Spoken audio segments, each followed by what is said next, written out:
Boker Tov, good morning. It's good as usual to see everybody starting to gather.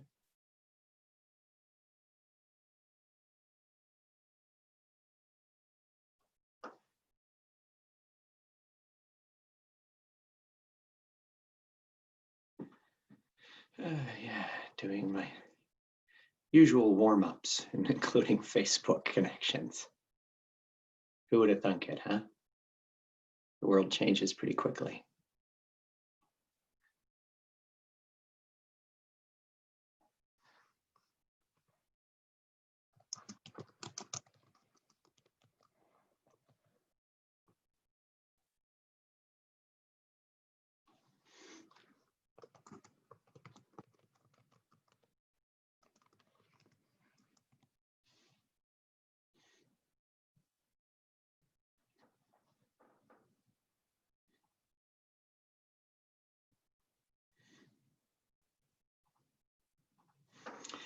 Oh, hello there. Good morning. Still have a few seconds to get ready together.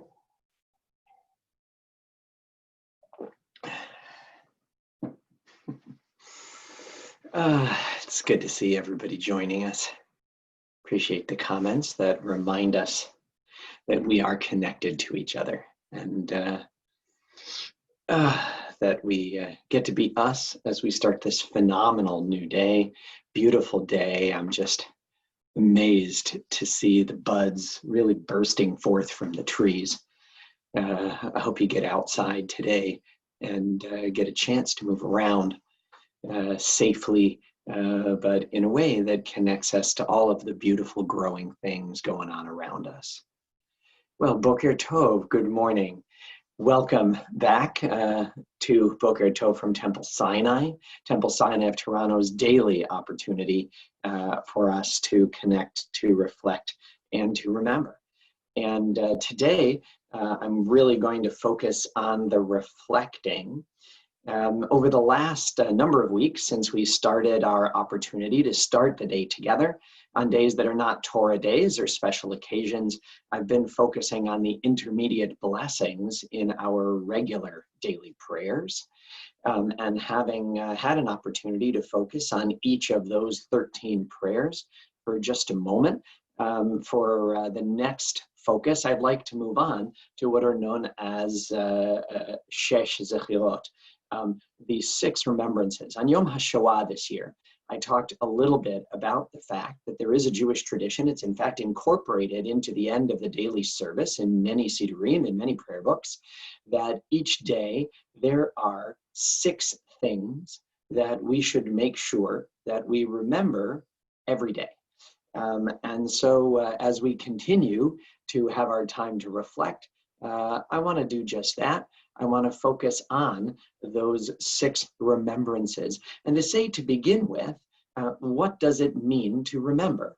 Well, the first of the Shesh Zechirot, the first of these 6 remembrances, in the order in which they're presented in the Siddur that I use personally every day, in that Siddur, and in most lists that I've seen, the first one is remembering the Exodus from Egypt. Now, that's hardly surprising, considering it's said so many times in our Torah that we have an obligation to remember the Exodus from Egypt. But I want us to look a little bit at the verse that it's connected to, because it tells us about remembering. Now, tradition teaches us that eventually, what does it mean to remember, to recall, to bear in mind?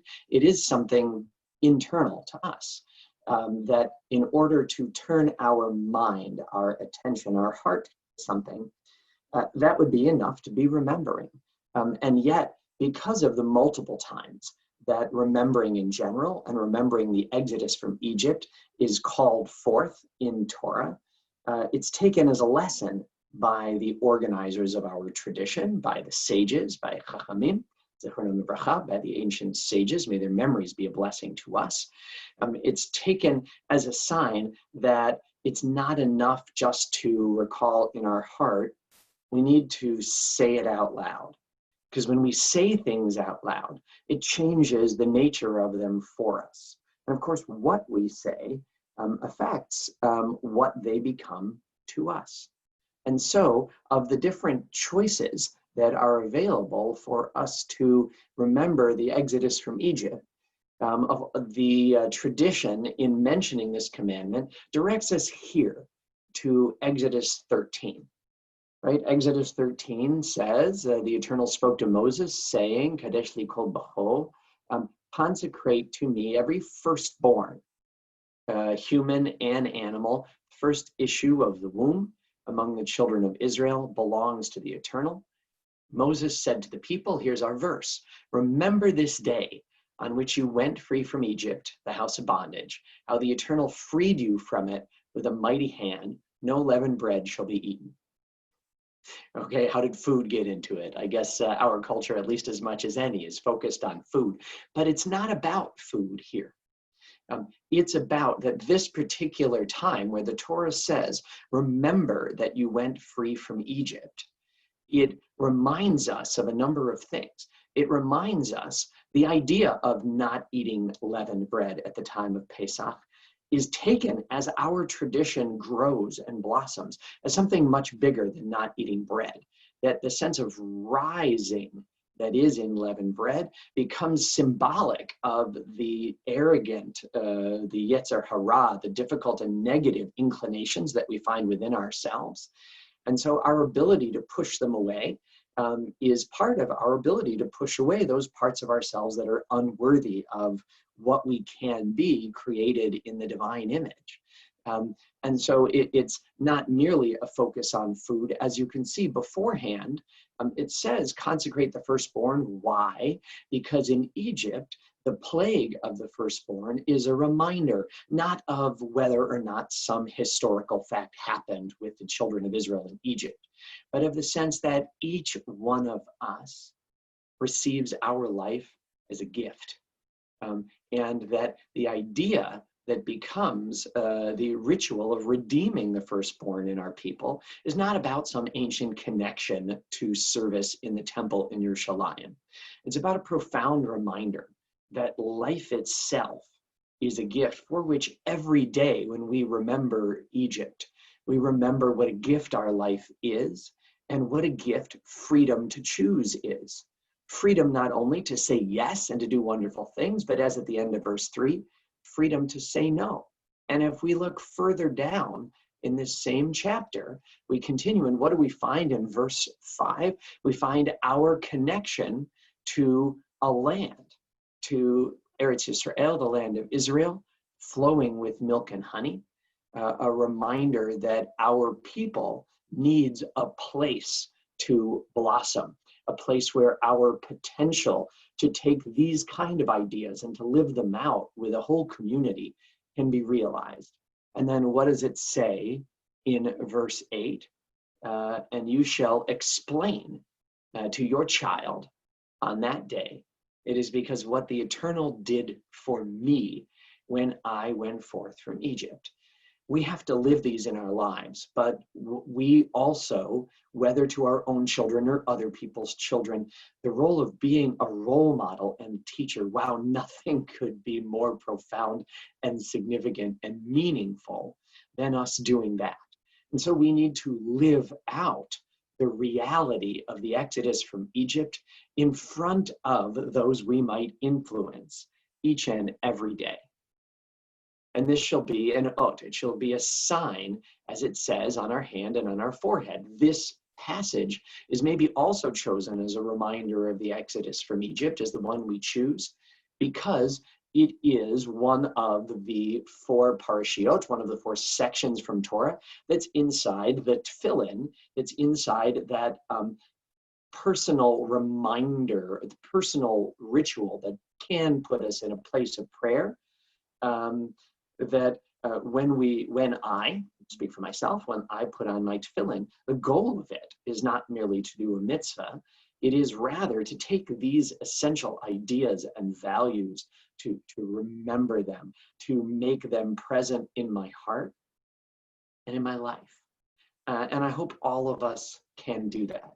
And so today and every day, let's remember that you, that I that we went free, that we knew and should know the heart of the stranger. And so we cannot be inoculated against the suffering of others. We must open our hearts and feel their reality and their situation, especially when it's not ours, because we need to know that from our past. And then we need to find ways by saying yeses that are yeses and nos that are no, both to others and to ourselves, that can remind us that we are using the gift of our life and our freedom in as meaningful a way as possible. That's one of the 6 things that we'll focus on, that we have the privilege, that we have the obligation, that we have the sacred opportunity to remember every day.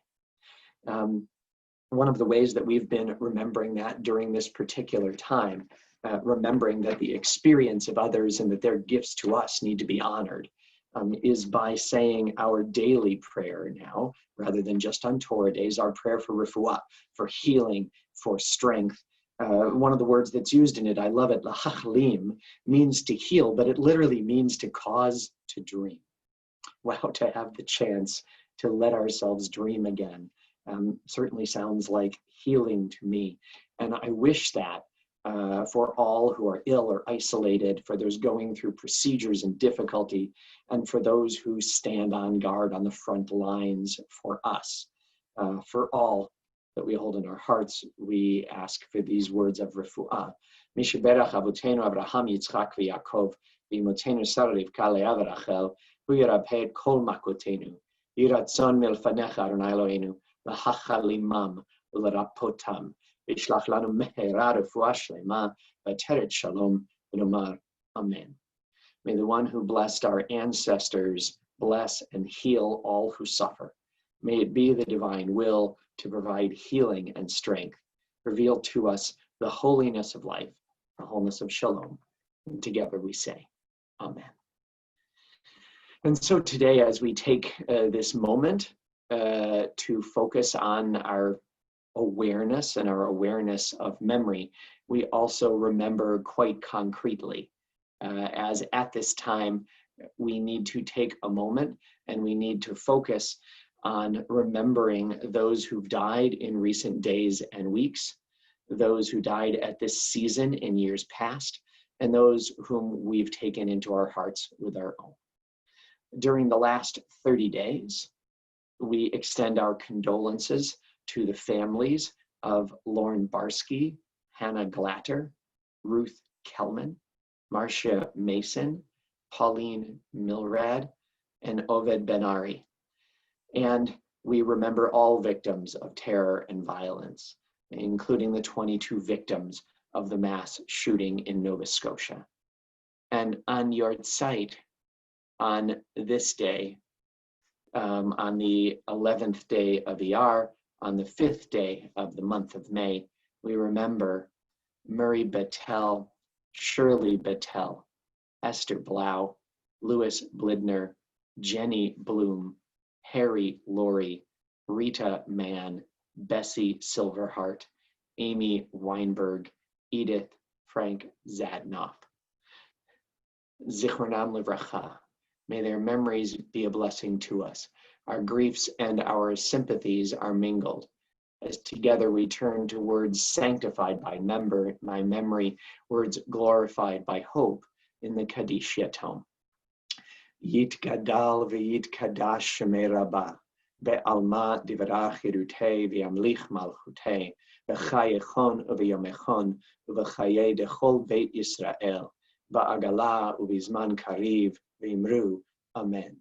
Yehei shmei rabba mevarach le'alam u'lalmei almaya, yit barach v'yishtabach v'yit pa'ar v'yit romam v'yit naseh, v'yit hadar v'yit aleh v'yit halal shemei de kudesha b'richu.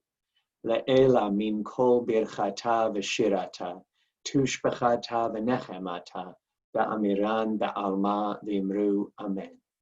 Yehei shlama rabba min shemaya, v'chayim aleinu ve'al kol Yisrael v'imru, amen. Oseh shalom b'mromav, hu ya'aseh shalom, aleinu ve'al kol Yisrael v'imru, amen. May the source of peace send peace to all who mourn and bring comfort to all who are bereaved. And together we say, Amen. I hope today can be a meaningful and significant and great day, a day that is just colored throughout by the lesson and the memory of the Exodus from Egypt. I look forward to seeing you again, saying Boker Tov tomorrow morning. Make it a great day.